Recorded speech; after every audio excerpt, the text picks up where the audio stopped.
How's it going, guys? Shay here, and even bounce up you well.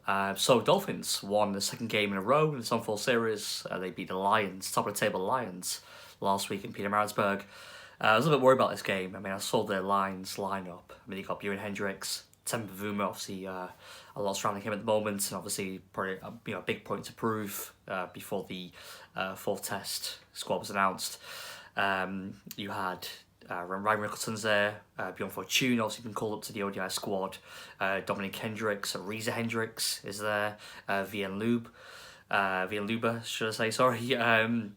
You know, there's a lot of good players in that team, so I was thinking that's going to be possibly a bit of a struggle, but Dolphins did really well. I mean, there's hundreds from Cyril Oya, great to see him back in form, that got on that South Africa, I think on a South Africa A call-up a couple of years ago. It was good to see him back to form with a big 100. You had Marcus Ackerman, who's obviously now the captain, make 100. Vaughan Yarsveld recalled to the team, made, well, not a couple of 50s, but 50 and a 47. And then it was Pernell O'Brien, that canny operator, Pernell O'Brien, who took 8 wickets in the match. So it was a good all-round team performance. I think Dupavillon took some wickets as well. We saw Mitsami chip in. Generally, Peter Maritzburg is more of a turning wicket, so it does aid the spinners. So it was good to see.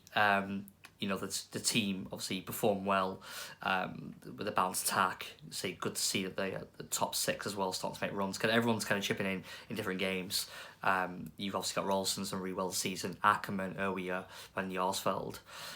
You know, they've all kind of chipping in now, so it's good to see that it's spread around, you know, amongst that side. I mean, I think the issue they've had in previous years that the top order's been quite brittle. It's let you know, kind of left down to lower order, people like Robbie Fryling, etc., to come in and score a few. But it's not been the case this year. It's been much more solid. And I think maybe the break, you know, with the MSL has helped Imran Khan kind of get his strategies and his team composition right.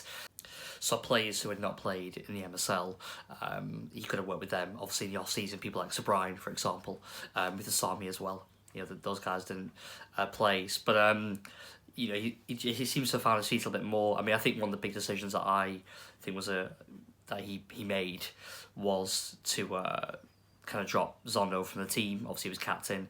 Ackerman's now the captain and has done very well in that position. He's young, I think he's 24. He's done well, so it's helped. I mean, it must have been quite difficult. I mean, Zondo's been a big part of that team for a long time, so to go and make that decision is probably a big call, especially as a new coach. So yeah, it's good to see. I mean, Dolphins turning it around as we speak. They're doing very well as well against the Knights. They're in a very strong position. I'll talk about that post-game, which will be after tomorrow. So I'll have a chat about that as well. But yeah, obviously things hopefully will keep on going. I think this is the last game before the 50 over competition starts. So the white ball stuff will kick in. Maybe we'll see return for Ethan Bosch. Because I really like him. I think he's a very good player. I think he could do well in all formats of the game. So good to see him back in Dolphins colours, hopefully. So yeah, that's it for me, guys. If you like the video, please do like it, share, and most of all, subscribe. Alright, I'll see you on the next one. Cheers.